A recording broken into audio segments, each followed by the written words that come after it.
ஓம் நம சிவாய். அவனருளாலே அவன் தாள் வணங்கி. இறைவன் சிவபெருமானுடைய அருளால இன்று திருவாசகத்தில் இருக்க சென்னிப்பத்து என்ற தலைப்பில் இருக்க பாடல்களின் பொருளை பார்க்க போறோம். இந்த சென்னிப்பத்தை மாணிக்கவாசக பெருமான் திருப்பெருந்துறையில் அருளினார். சென்னிப்பத்துனா என்னன்னா, சென்னினா தலை. அதாவது மாணிக்கவாசக பெருமானுக்கு இறைவன் சிவபெருமான் திருப்பெருந்துறையில குருபரனாக தோன்றி மாணிக்கவாசருடைய சென்னியின் மீது தலையின் மீது தன்னுடைய திருவடிகளை வைத்து அவருக்கு தீட்சை கொடுக்கிறார். அவ்வாறு இறைவனால் ஏற்பட்ட அந்த அனுபவத்தை இறைவன் திருவடியை தலை மீது வைக்கிறது எவ்வளோ பெரிய பாக்கியம், புண்ணியம். அது கிடைத்த அந்த மாணிக்கவாசகர் மகிழ்ச்சி மீதுரலால மகிழ்ச்சியோட இந்த சென்னிப்பத்து என்ற தலைப்பில் பாடல்களை இயற்றார். தேவதேவன் மெய் சேவகன் தென் பெருந்துறை நாயகன் மூவராலும் அறியவனா முதலாய ஆனந்த மூர்த்தியான் யாவராயிரும் அன்பரன்றி அறிவுனா மலர் சோதியான் தூய மாமலர் சேவடி கண்ணம் சென்னி மன்னி சுடருமேன்றார். தேவதேவன் மெய் சேவகன்னா தேவர்களுக்கெல்லாம் தேவன் ஈசன். அதாவது மும்மூர்த்திகளாகட்டும் தேவேந்திரன் ஆகட்டும் இவ்வாறு இருக்கிற மிக உயர்ந்த தெய்வங்களால கூட இறைவனை நினைத்தால் அவர்களால பார்க்க முடியாது. அப்பேற்பட்ட உயர்ந்தவன் அவன். அந்த தேவர்களுக்கெல்லாம் தேவன் ஈசன்றார். மும்மூர்த்திகளுக்கும் அவர்தான் இறைவன்றார். மெய்ச்சேவகன்னா உண்மையான வீரன். அந்த மெய்ச்சேவகனும் தென் பெருந்துறை நாயகன். தென் பெருந்துறைனா திருப்பெருந்துறை. திருப்பெருந்துறையில ஈசன் அருள்பாலிக்கிறத சொல்றார். மூவராலும் அறியவனா முதலாய ஆனந்த மூர்த்தியன் யாவராயின் அன்பரன்றி அறிவனா மலர் சோதி என்றார்.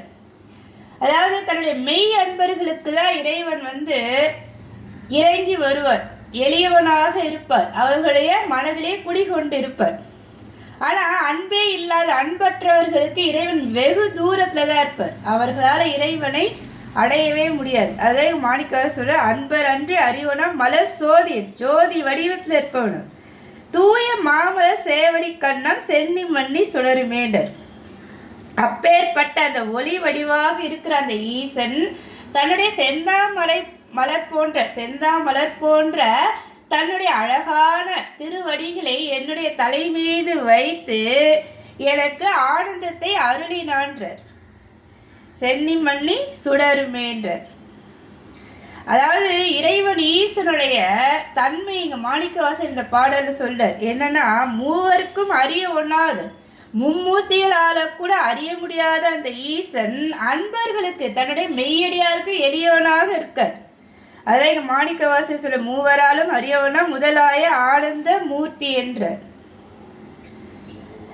அட்டமூர்த்தி அழகனின் அமுத ஆய ஆனந்த வெள்ளத்தான் சிட்டன் மெய் சிவலோக நாயகன் தென் பெருந்துறை சேவகன் மட்டுவார் குழல் மங்கை ஆலை ஓர் பாகம் வைத்த அழகன் தன் வட்ட மாமலர் சேவடி கண்ணம் சென்னி மன்னி மலருமேன்றார்.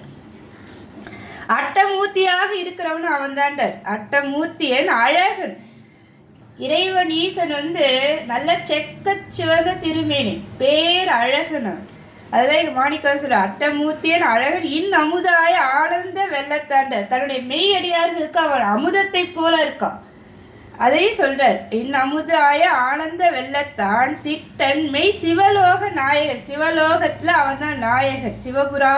சிவபுரம் என்ற இடம் இருக்கு. அந்த சிவபுரத்துக்கு நாயகன் அவன் தான். தென் பெருந்துறை சேவகன். திருப்பெருந்துறையில அவனே இருக்கான். மட்டுவார் குழல் மங்கையாலை ஓர் பாகம் வைத்த அழகன்னா இங்க உமையமே சொல்றார். மட்டுவார் குழல் மங்கைன்னா தேன் மணக்கிற மலர்களை சூடி அழகான நீண்ட கூந்தலை உடைய அந்த பேர் அழகியாகிய உமையம்மையை தன்னுடைய இடபாகத்தில் கொண்ட அழகனிவன்.